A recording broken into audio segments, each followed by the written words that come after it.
Episode 2. The Brother He Had to Break. He learned the second lesson early. The sky does not test you alone. It sends people.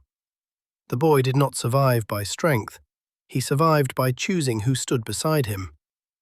In the years after hunger hollowed his body and winter sharpened his silence, he found something rarer than food or shelter. A brother, not by blood, by shared emptiness.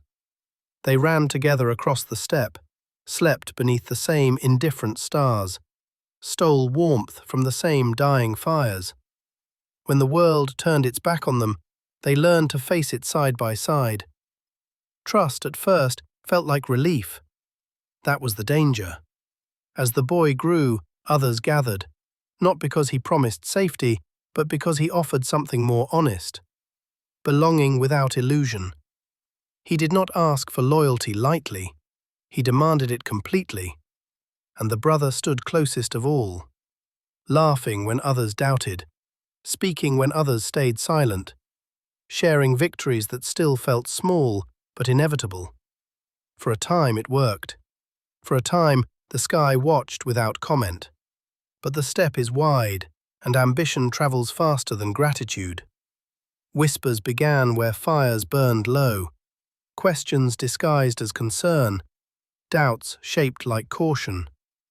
Why does he lead? Why do we follow? Why should one man decide the fate of many? The brother listened, not because he wanted betrayal, but because he feared becoming nothing again. The break did not come in battle. It came in a moment too quiet to stop. A decision made without consent, an order given that split the group. A claim to authority that sounded premature. The boy felt it immediately. Not anger, not shock. Recognition. The same cold clarity that once came to him in chains returned. If loyalty bends, it will break. If betrayal is forgiven, it will multiply. They met beneath an open sky, away from the others. No blades drawn, no voices raised. Just two men standing where boys once survived together. The brother spoke first, about fairness, about shared struggle, about how leadership should be earned again and again. The boy listened, then he spoke only once. "There is no shared future," he said calmly, "if loyalty is optional." The punishment was not cruel. That was the cruelty. He did not kill the brother. He did not forgive him.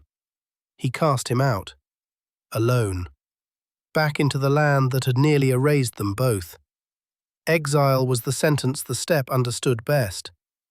That night, the followers waited for grief, for doubt, for regret. None came. The boy sat in silence, eyes lifted to the endless dark. The sky said nothing, but it did not turn away.